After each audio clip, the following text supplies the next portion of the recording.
Picture this, you're in the heat of battle, holed up in an abandoned building for cover as bullets whiz and ricochet around you. Enemies are closing in on all sides. You're outnumbered and outgunned. Your primary weapon, an assault rifle, naturally is spent. You're just down to your sidearm now, a 9mm pistol. You're ready for your last stand. They breach the door. You can hear the enemy coming. You draw a bead on the approaching combatants and squeeze the trigger. But in the crucial moment, your weapon jams. For a second, it looks like it's all over, but then you remember you've got one more frag grenade fixed to your belt. You grab it, and like a movie action hero, you make the inadvisable decision to pull out the pin with your teeth. Dental work aside, you toss the grenade into the crowd and jump for cover. 3, 2, 1, boom!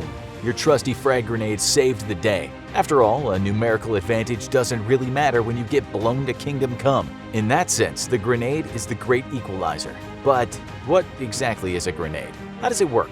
What are the different types of grenades? And why has this humble explosive been a staple of world militaries for such a long time? Answering these questions is exactly why we're here today. First and foremost, what exactly is a grenade? In its most general sense, a grenade is an explosive device either thrown by hand or fired from another handheld weapon, such as a rocket-propelled grenade or RPG or a grenade launcher. Modern hand grenades have slightly more specific features that we'll get into later, including a delay element and a safety pin. But this perennial family of explosives finds its origins in the arsenal of thousand-year-old armies. You heard us right, variations on the concept of the hand grenade have been in use for well over 1,000 years at this point. The earliest iteration of a hand-thrown incendiary grenade has been dated back to the ancient Byzantine Empire before the year 741 AD.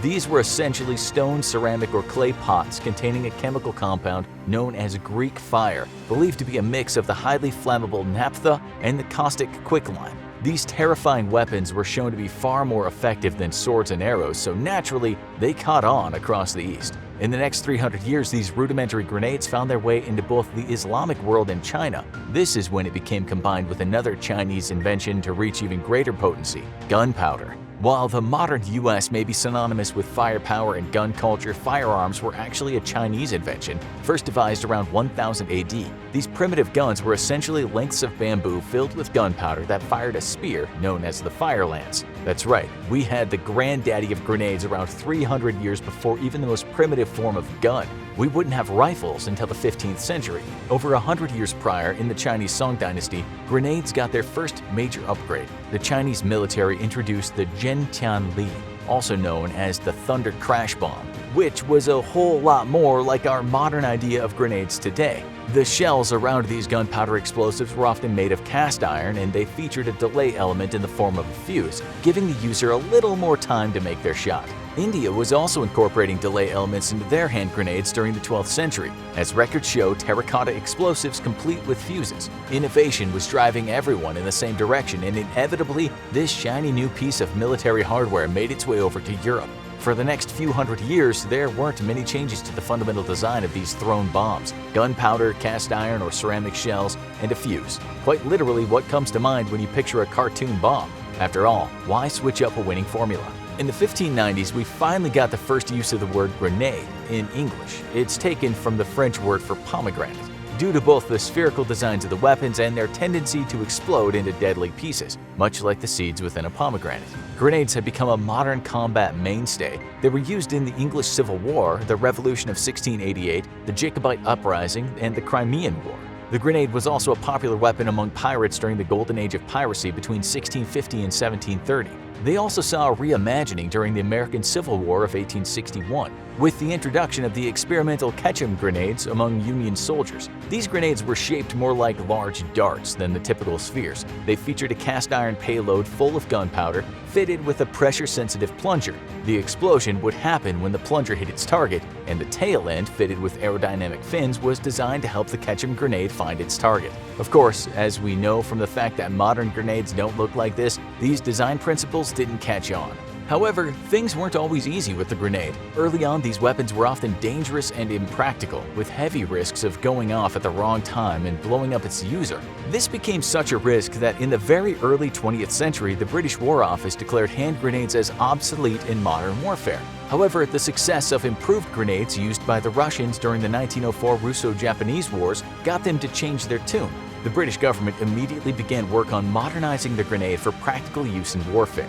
This gave us some more precursors to the modern grenade, like the No. 1 grenade developed by the British Royal Laboratory and the double-cylinder jam tin grenade, an improvised grenade used by the Commonwealth forces during World War I. Grenade technology took a huge leap forward in 1915 with the introduction of the Mills bomb in Britain and the F1 grenade in France. These grenades are a lot more superficially similar to the fragmentation grenades we know today. They have the distinctive pineapple shape and grooved exterior everyone from Navy SEALs to veteran Call of Duty players will know. But of course, progress isn't always linear. In Germany and Russia during World War I and II, militaries flirted with the stick grenade, a larger, heavier explosive cylinder on the end of a wooden stick, which allowed for longer throwing distances at the risk of a higher weight. The most famous example is the German Stielhandgranate, but the British also experimented with stick designs in the Second World War, such as the anti-tank sticky bomb, though none of these stick grenades survived for long after World War II. The British also pioneered and mass-produced deadly white phosphorus incendiary grenades, while the United States adopted the iconic Mk2 hand grenade,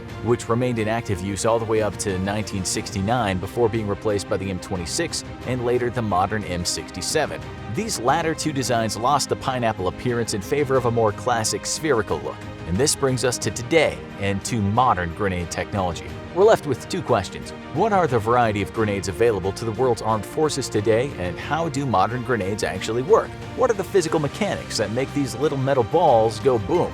Before we dive into how, let's take a look at how many different types of grenades are out there these days. First, we have the most common variety of grenades in modern warfare, the fragmentation or frag grenade, generally made of steel or synthetic materials. These grenades largely deal damage against enemy troops with both the blast itself and the deadly fragments of shrapnel. This shrapnel is the thick grenade casing blown to pieces by the blast. These can be thrown around 130 feet and have a harm radius of almost 50 feet. When you picture a grenade in your mind, the frag is likely what you're thinking of. Next, we have high-explosive grenades, also known as concussion grenades. The key difference between these grenades and a frag grenade is that the concussion grenades have a greater weight and volume of explosive material within a comparatively thin outer casing. They generally allow for a greater throwing range than a standard frag, but only have an effective casualty range of around 6.5 feet. However, actually killing is not often the objective with these weapons. As the concussion name suggests, these grenades are mostly intended to stun the enemy. Incendiary grenades, which we've mentioned a few times already, are the oldest variety of grenades to exist, but they still endure in the form of thermite and white phosphorus grenades. While these would often be devastating on human combatants, with their maximum temperatures of around 2200 degrees Celsius or 3990 degrees Fahrenheit, their main purpose is destroying weapon caches, artilleries, and vehicles. For a more homegrown version of the incendiary grenade, see the infamous Molotov cocktail, a burning rag stuffed into a bottle of some kind of fuel, typically gasoline.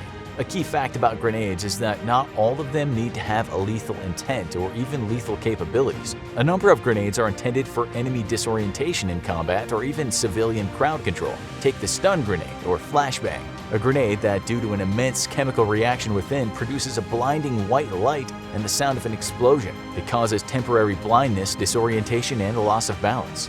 The sting grenade or blast ball is a non-lethal fragmentation grenade designed for crowd control.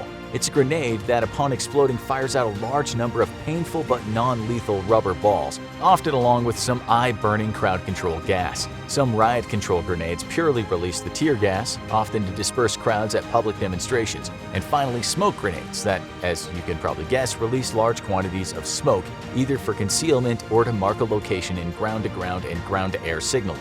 Of course, it's worth quickly addressing the outliers to all other grenade rules: impact grenades. Rather than being hand-thrown, these grenades are fired out of weapons like RPGs and grenade launchers, and explode on impact with the target rather than being timed.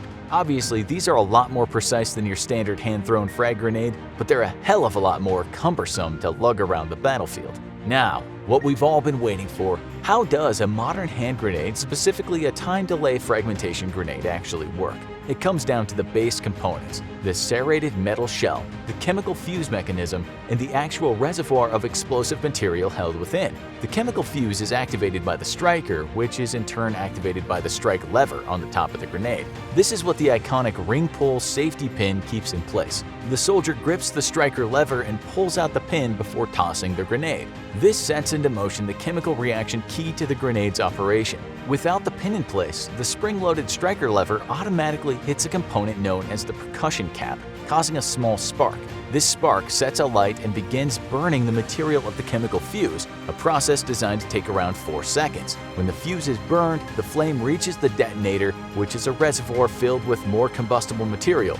This sets off an explosion within the grenade, blowing the outer casing apart into deadly fragments that tear through anything unlucky enough to be nearby at the time. And that is how a time-delayed fragmentation grenade works. This concludes our explosives crash course on grenades, one of the oldest weapons to stand the test of time from the Byzantines to the battlefields of the Middle East in the modern day. While the nuances of the design might alter over time, the longevity of the simple but deadly grenade is a perfect example of how a good and lethal idea can always endure, even in a world that feels as far removed from an ancient battlefield as ours. Now check out how powerful is the Tsar Bomba and atomic bomb versus hydrogen bomb. How do they compare? For more explosive facts.